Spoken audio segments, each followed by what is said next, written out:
On va passer à un autre type qui est utilisé pour les champs de saisie, qui doivent contenir un numéro de téléphone. Ce type, eh bien, tout simplement, il s'appelle tel.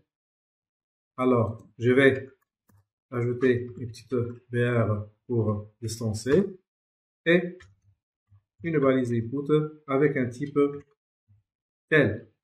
N'oublions pas un ID, phone, voilà, une petite label ou un petit label dont l'attribut fort est égal à phone et dont l'étiquette téléphone.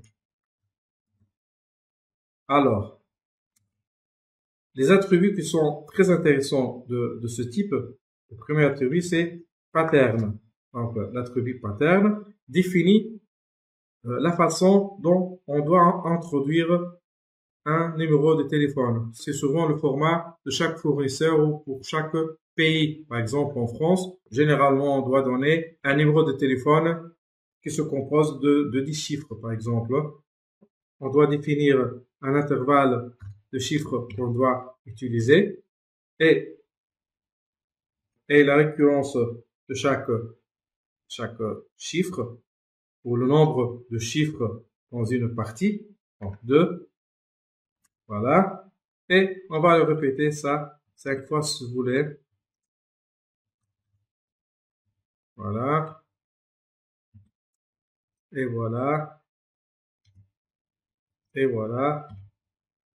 Et voilà. 1, 2, 3, 4 et 5. On doit ajouter un placeholder. C'est une façon d'aider l'utilisateur à introduire un numéro de téléphone correct.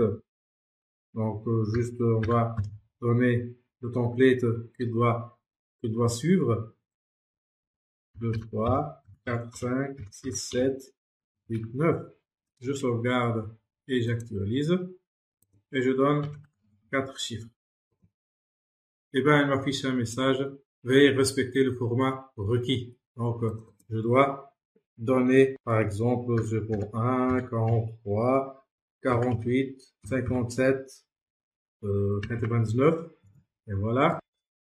Cet attribut pattern, c'est un attribut magique. On peut l'utiliser aussi bien avec les types email, les types password, pour personnaliser le format requis voulu. On peut personnaliser le pattern du champ password. Je vais donner un pattern. L'utilisateur doit donner un mot de passe se composant au moins de 6 lettres, maximum de 8 lettres. Donc, voilà.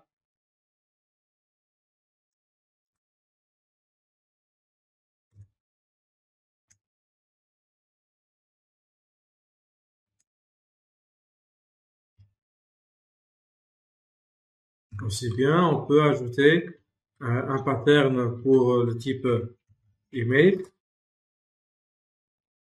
On peut forcer l'utilisateur à donner un email provenant du Google, par exemple, donc se termine avec un gmail.com, point, étoile, gmail, et bien sûr avec une terminaison .com.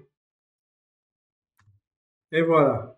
Donc, c'est un pattern qui force l'utilisateur à donner ce format de email ou de courriel. Rappelons-nous qu'avant l'utilisation de ce pattern ou cet attribut pattern, on est obligé de coder 2 ou 3 fonctions JavaScript pour satisfaire au format requis d'un formulaire. Dans la prochaine vidéo, on va voir les types date et time dans un formulaire.